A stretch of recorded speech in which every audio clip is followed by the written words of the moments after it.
The Sharks win the Tank Bowl by falling to the Blackhawks 2-1 in a shootout. Going to break down one of the craziest games of the year you're going to see. Plus, why the Sharks are actually committed to this tank. So all that and more on today's episode. You're Locked On Sharks, your daily podcast on the San Jose Sharks. Part of the Locked On Podcast Network, your team every day.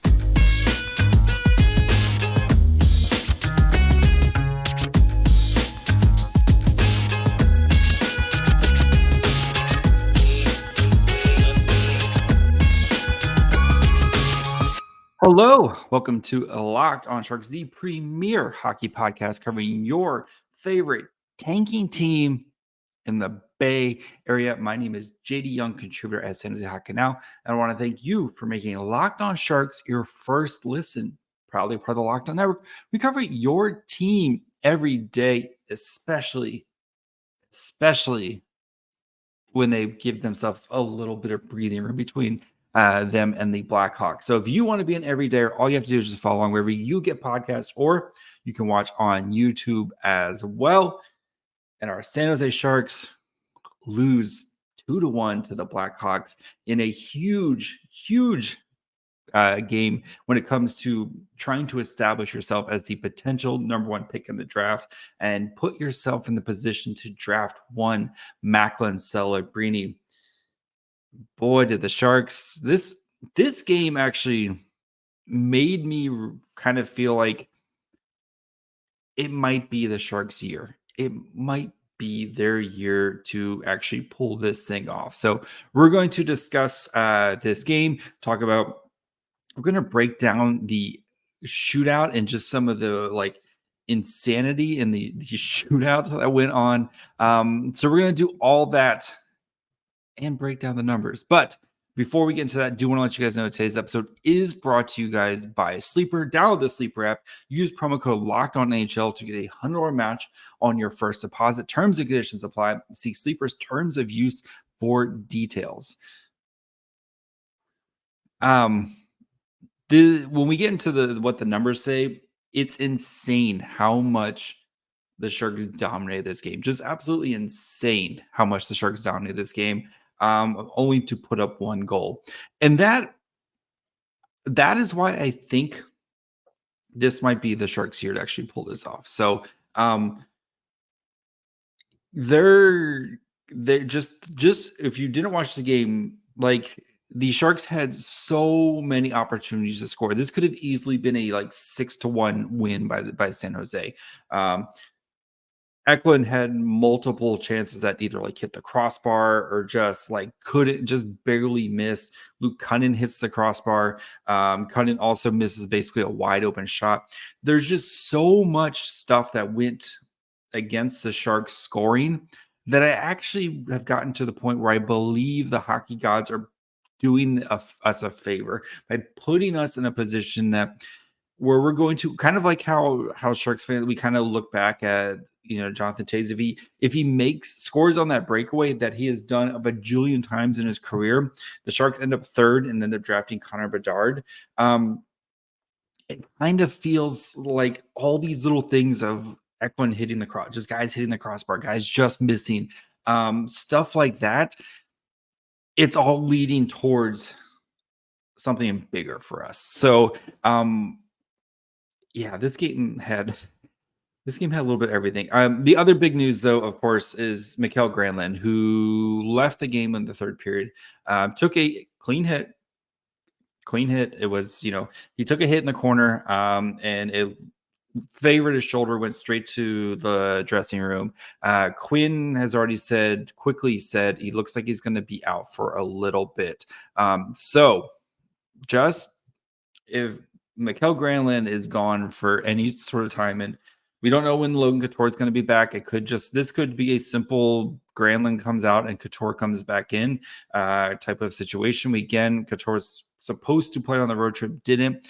Don't know if it was a setback. Don't know what it was. If just Couture was not ready. But if the Sharks do not have Couture, do not have Couture or Granlund for any long specific time, this is going to continue to get ugly, as Luke Cunnin was playing 2C in this game with Granlund out. Look at who you can bring. I assume Studnicka would be the first guy kind of brought up from the Barracuda to kind of slide in if they need to. Sharks don't play again until Saturday against the Ducks, so that a little bit of time here to kind of rest. But that's the big news coming out, at least injury wise. But as for this game, just the Sharks had so many opportunities to try to score points, and they just couldn't. And then Chicago did this was very much a battle of the tanks. Chicago did everything they could to let the Sharks in this game. Sharks had constant zone pressure in this game, and basically the only way Chicago really had much kind of offense was off the rush, right? Kind of Sharks make a mistake and it would be turned into like a 2-on-1, and Mackenzie Blackwood was really solid there. But yeah, it came down to a 9-round shootout in this game because the Blackhawks couldn't take advantage of a power play in overtime. Mario Ferraro may be the real tank captain. The only actual goal Chicago scored off of his shin pad past Blackwood, and then holding penalty in overtime to put the Blackhawks on a power play. So Ferraro might be the tank captain we didn't know we needed or had, but man, Sharks have really put them again. I know it's a draft lottery and there's a lot of stuff that's going to happen between now and then. And, but Sharks have put themselves in in the best possible position to win the lottery, right? That's all you can hope for, is just going in as number one and hoping that you get some luck with that. And just the way things are kind of bouncing or not bouncing for the Sharks, it makes me believe that this is the year that, you know what, they're going to do the thing. And we'll talk more about the kind of the tank and where the tank is actually at right now, kind of what this does for San Jose. We'll talk about that a little bit here at the end. But some of the guys I want to shout out before we kind of get into the numbers, like I said, Eklund. I thought Eklund had a really strong game, and he's going to be having he's going to have that point production coming soon. He could have had easily a goal, 2 goals tonight, but just kind of missed out. And I think for him, once he sees that first one come in, we're going to see that point production from him. And that could be as soon as Saturday, especially with the way the Ducks have played recently. The Ducks I know they've been very injury, and I know they got Leo Carlsson back, but they have been prone to giving up their fair share of goals. So I wouldn't be surprised if Eklund plays really well on Saturday and he kind of gets rewarded for some of his effort. I thought he played really well. The hurdle line continues to play really well. Zedolin's been kind of doing the same thing, but Henry Thrun again tonight, what continues to just kind of build his case. And you saw when the Sharks needed. So in the overtime power play, Thrun and Ruda played basically the entire 2 minutes, right?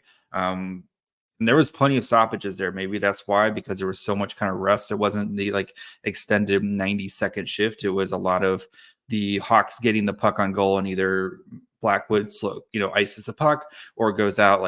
It was a very kind of choppy power play, but Thrun and Ruda basically played that entire power or penalty kill with just a rotation of Hurdle and Carpenter kind of just rotating as the centerman. But it just kind of goes to show you where Thrun is at right now, where that's a crucial moment. That is a huge moment, right? You have Vlasic. I know Ferraro would have been out there if Ferraro wasn't in the box, but I wouldn't have been surprised if it was Ferraro Thrun, just because of the way Thrun has been playing. He's been playing really well. You wonder if maybe after what happened against the Sens, maybe David Quinn kind of was like, Thrun's my dude right now. He's been playing really well. Let him continue to gain these valuable experiences for later on down the road. So Thrun continues to play well. I think Ahochuk's starting to kind of see things click with him. Definitely being a more physical presence, and that's what he's going to bring. Right, is that physical presence? I think the game's starting to slow down a little bit for Ahochuk, which is what you want to see. But and even Marc-Edouard Vlasic, I thought Vlasic played really well tonight. He's always going to have that hockey IQ, especially with how many 2-on-1s and odd man breaks that the Blackhawks had in this game. I thought Vlasic did a really good job of, in those situations, because it was usually kind of him being the one back, but kind of knowing when to make the, play the pass until the very last second, and then kind of make that nice little subtle play to break up an opportunity. And, maybe it's just a couple games here for Vlasic, and he's played pretty well against some inferior opponents, but good to see Vlasic playing a little bit better, right? Just because, again, Vlasic's been so special for the Sharks, and you know the time is coming to an end. It's nice for him to have a couple moments here and there before his career is over. So we're going to break down the numbers here a little bit. We'll talk about the shootout and how the Sharks actually might be realistically committed to this thing. So we'll get to all that here in just 1 second.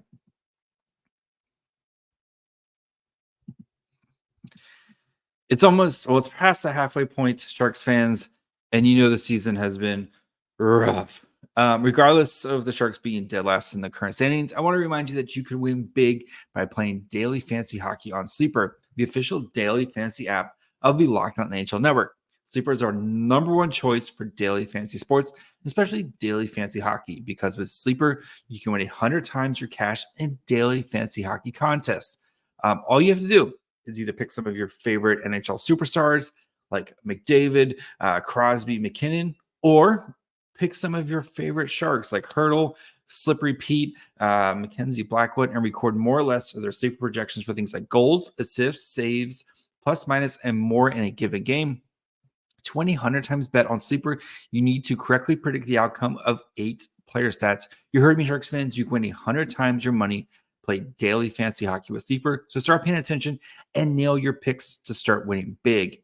Use promo code LOCKEDONNHL and you'll get a $100 match on your first deposit. Terms and conditions apply. That's code LOCKEDONNHL. See Sleeper's terms of use for details and locational availability. All right, let's dig into the numbers. And again, the Sharks were dominant, especially when it came to quality chances. So 50 minutes of 5v5 time, 57 to 43 shot attempts in favor of the Sharks. That's nice, easy 57 to 43. Corsi 4. Actual shots 33 to 16 in favor of the Sharks at 5v5. Scoring chances for 32 to 15 in favor of the Sharks. 15 to 5 high danger chances in favor of the Sharks. 4.16 to 1.28 expected goals for in favor of San Jose. The Sharks in the second period alone had 2.14 expected goals for. That's almost double what Chicago did for the entire game at 5v5. Peter Mrazek, he was stellar tonight. Absolutely stellar tonight. So Mrazek, expected goals against all situations, 4.56, gave up 1 goal. Mrazek was good, man. Mrazek was good. Sometimes you got to just tip your hat. And again, these are those moments that make me believe this might be the year for San Jose to actually do the thing. As for the Sharks forward line, so Anthony Duclair with a healthy scratch tonight. Interesting decision there. Excuse me. Anthony Duclair, healthy scratch there tonight. So we had a little bit different lines. We had Eklund, Hurdle, Zadina, at least for the start, and then before Granlund left. Eklund, Hurdle, Zadina, Barabanov, Granlund, Zetterlund, LeBanc, Carpenter, Sabrin, and then Hoffman, Cunnin, Bailey were your lines. And especially with how jumbled up as things kind of got a little bit crazy in the third period with Granlund leaving, the looks a little bit different. But the hurdle line, interesting enough, so they played 10-37. Shot attempts were 10-14, and 3-7 actual shots on goal. 0.25 to 0.39 expected goals for, 3 to 5 scoring chances, 1 to 2 high danger chances with 5-3-2 zone starts. So not as good of a night as that you would kind of expect, especially watching the game. It felt like those guys were kind of making a lot of good opportunities. And tonight, I feel like this is one of those where I don't think the stats or the analytics match what we saw in it, because I felt like that line was kind of doing whatever they wanted to, if that makes sense. And we're a couple inches from Eklund having 2 goals on that line, and this line really kind of being the story of the game tonight. So just interesting there. I assume, again, without Granlund, I assume we're probably going to I wouldn't be surprised if we just have like a kind of a super line where you just put the best players that you possibly can on the top line, whether that's Eklund, Hurdle, Zetterlund, and just hope that they can carry you. Especially if you don't have Couture and or Granlund coming up. So the Granlund line played 846. They had 8 to 6 shot attempts. Actual shots was 6 to 1, 0.59 to 0.21 expected goals for, 6 to 2 scoring chances, 2 to nothing high danger chances. Hoffman, Cunningham, and Bailey played 549. They had 4 to 4 shot attempts, 1 to 1 actual shots, 0.17 to 0.21 expected goals for, 2 to 1 scoring chances, 1 to 1 high danger chances. And then you had the LeBanc, Carpenter, Sabrin line. They had 1 to 5 shot attempts, 1 to 2 actual shots, 0.11 to 0.05 expected goals for, 1 to 1 scoring chances, and 1 high danger chance for. And then the Hoffman, Carpenter, Bailey line, they scored the goal. Great work by Bailey on the forecheck. Just kind of gets in there behind the net and does a really good job of finding Ryan Carpenter. Good for Ryan Carpenter again. Kind of one of those good guys that bounced around the league, bounced around between the AHL and the NHL. Good for him to kind of score a goal every once in a while. So get rewarded for his hard work, because he works hard. He does exactly what you'd want as a fourth line center. So the Hoffman, Carpenter, Bailey line, 3 to 2 shot attempts, 3 to 1 actual shots. Like I said, scored the goal. 0.11 expected goals for to 0.01 expected goals against. 1 scoring chance for. So good job by them. But overall, again, San Jose offensively did kind of dominate this game, and it was a lot of opportunities off the rush.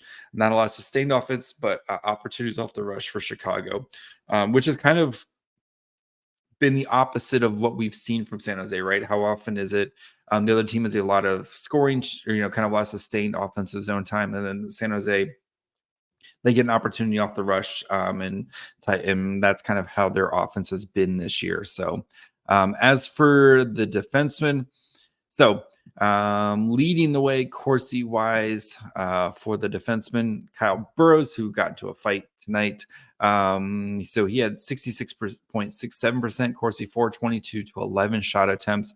Ahochuk right behind it, 21 to 12 shot attempts, 63.64. Mario Farr, 24 to 17, 58.54. Corsi 4. Jan Rudis, 16 to 13, 55.17. Again, this is all 5v5. Vlasic, 16 to 15, so 51.61. And then Thrun, 15 to 18, 45.45. Corsi 4. So as for Mackenzie Blackwood, again, wasn't overly tested, but he made some big saves when he had to, right? A lot of 2-on-1s, a lot of those rush shot attempts that he kind of, stood tall with. So 24-25 saves, 1 goal against, expected goals against all situations was 2.38. 5 out of 6 high danger saves on his shots, 6 to 6 mid danger, and 10 for 10 low danger. So light workload for Mackenzie Blackwood, especially compared to what he has seen tonight. And we'll talk more about the shootout and kind of where the Sharks are at with the tank here in just 1 second. Passion, drive, and patience, which bring home a winning trophy, is also what keeps your ride or die alive. eBay Motors has everything you need to maintain your vehicle and level it up to peak performance. From superchargers, roof racks, exhaust kits, LED headlights, and more, whether you're into speed, power, or style, eBay Motors has got you covered. With over 122 million parts for your number one ride or die, you'll always find exactly what you're looking for. And with eBay Guaranteed Fit, your part is guaranteed to fit your ride every time or your money back. Because with eBay Motors, you're burning rubber, not cash. With all the parts you need at the prices you want, it's easy to find your vehicle. It's easy to turn your car into the MVP and bring home that win. So keep your ride or die alive at ebaymotors.com. Eligible items only, exclusions apply. eBay Guarantee Fit only available to U.S. customers. All right. Let's talk about the shootout, which was just insane. So the Blackhawks had like multiple chances to win this game, with several pucks literally just kind of like either sliding along the goal line or just stopping on the goal line. I know Dickinson had his. Then I think it was it Reichel or Pitlick? No, Donato. One of the other Chicago guys, where it literally just like stops, like right on the goal line. And this could have been over much quicker, but 9-round shootout. But the Sharks, just their Quinn. This is why I think Quinn is actually kind of maybe secretly winking a nod committed to the tank. Here's the order of the lineup. And again, these guys practice all this stuff, and he sees what these guys practice and kind of knows where they're at, et cetera, et cetera. So Zetterlund went first. That's fine. Zetterlund's one of the two Sharks goal scorers who have hit double digits this year. Kevin LeBanc, who scored, so good. Hurdle, fine. Mike Hoffman, Luke Cunnin, then William Eklund, then defenseman Henry Thrun, Barabanov, and then Zadina. Just again, rookie defenseman Henry Thrun is in there before like Barabanov. And again, I know Granlund's hurt. And the Sharks aren't the most talented offensive team in the world, but yeah, just interesting decisions there, and very much tongue in cheek. Again, very much tongue in cheek. David Quinn sarcastically said this morning at his kind of Zoom press availability, I was very sarcastic. I was pissed about the 3-game winning streak. That went on during the draft lottery. We ended up getting 4th. So why did we go on that winning streak in March? But it sure felt good in March. Again, sarcastic. But if you're like me, who's very sarcastic all the time, there's always just a grain of truth in your sarcasm, right? And again, there's a million different ways where the Sharks could have gotten one less point. The Blackhawks could have gotten one more point, and San Jose would have third. They would have won the draft lottery. Connor Bedard would have been a Shark, et cetera, et cetera. And there's a whole timeline, where that happens. And again, there's just this grain of truth and stuff with this, right? With some of the decisions. And again, Anthony Duclair, fine. If you want to bench him for whatever reason, but I know he didn't have the greatest game, et cetera, et cetera. Whether it's not, we know the Sharks struggle to score goals. Anthony Duclair not had a great season. But again, it's not like not like the Sharks have, so Duclair was a healthy scratch, and Addison were healthy scratches, and Addison has not played really well the past couple of weeks. So, the Sharks are really kind of thin, right? And Ty Emberson got sent home because of his injury, so he's not even with the Sharks. He was back in San Jose already. Playing Mike Hoffman. Mike Hoffman was perfectly cromulent tonight. Scott Sabrin, awesome fight tonight. That was a minute long fight. But maybe the Sharks, again, coaches are never going to say this. Front offices are never going to say it. You tried to win every game, right? Et cetera, et cetera. But just interesting decisions where the Sharks are at. So, right as of right now, so recording this, so it's almost 9:30 p.m. Who's still yet to play?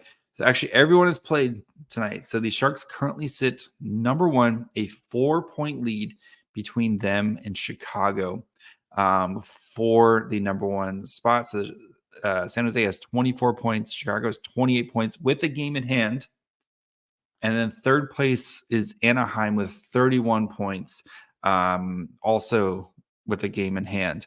And then Ottawa, who's been very bad this year as well. They're also at 30 points, but they have 6 games in hand. So the big ones that we have to worry about are Anaheim and Chicago, but the Sharks have built up a pretty nice little gap, especially between San Jose and Anaheim and the Sharks. And I think Anaheim is going to, as they start to get players back and people back, and I know they're going to be missing some people for a while. I can't believe Leo Carlson came back 3.5 weeks, but they're very much, I think, in a position where they're going to kind of maybe start to build some momentum. And again, there's a nice gap between a 7-point gap between the Sharks and Anaheim. The Sharks have to go basically on a 4-game winning streak, while Anaheim doesn't get a single point for them to catch them. So plenty of space there. Sharks are putting themselves in a very good position. The Pittsburgh pick, though, getting a little worrisome, as they have gone 6-2-2 in their last 10. Kind of one of the better teams in the recently. Wow, Edmonton's won 11 straight. Good for them. But Pittsburgh kind of start, they're right now they're 18th with 48 points. They're right there on that bubble. So we need Pittsburgh to start to kind of lose some games here going forward. Let's see. Pittsburgh, though, does have one of these tougher strengths of schedules going forward. They have the 7th toughest strength of schedule going forward. They still have multiple games against the Winnipeg Jets, multiple games against the Boston Bruins.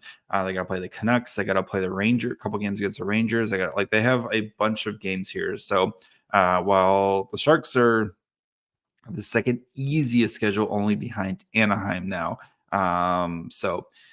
And Chicago's schedule is 23rd easiest. So they, things are looking okay for San Jose here. So we need to root for Pittsburgh to start to lose some games here to really kind of put that pick in the middle. That sweet spot would be 12 through 15 situation. I think we'd feel really good about one of those picks there, because I think the defensemen that are going to be available in that range are going to be very good.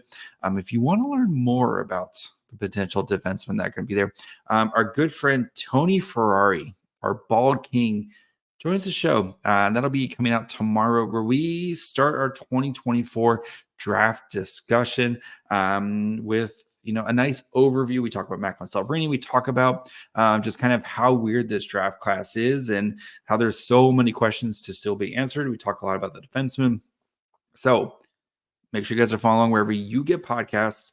You can watch on YouTube as well, because we're here, guys. Draft season is officially starting at Locked On Sharks. So make sure you guys are locked in for this, because this is why we lose all them games, as Bill Parcells once said. Actually said this, why you lift all them weights. Same thing. This is why you lose all them games for this draft moment, and why again, I'm so pumped. I'm so pumped for the draft and where the Sharks are headed. So make sure you guys are following along. You can also follow the show on Twitter, Facebook, and Instagram at Locked On Sharks. You can follow me on Twitter at MyFryHole. Until tomorrow with our bald king, Tony Ferrari. Bye, friends.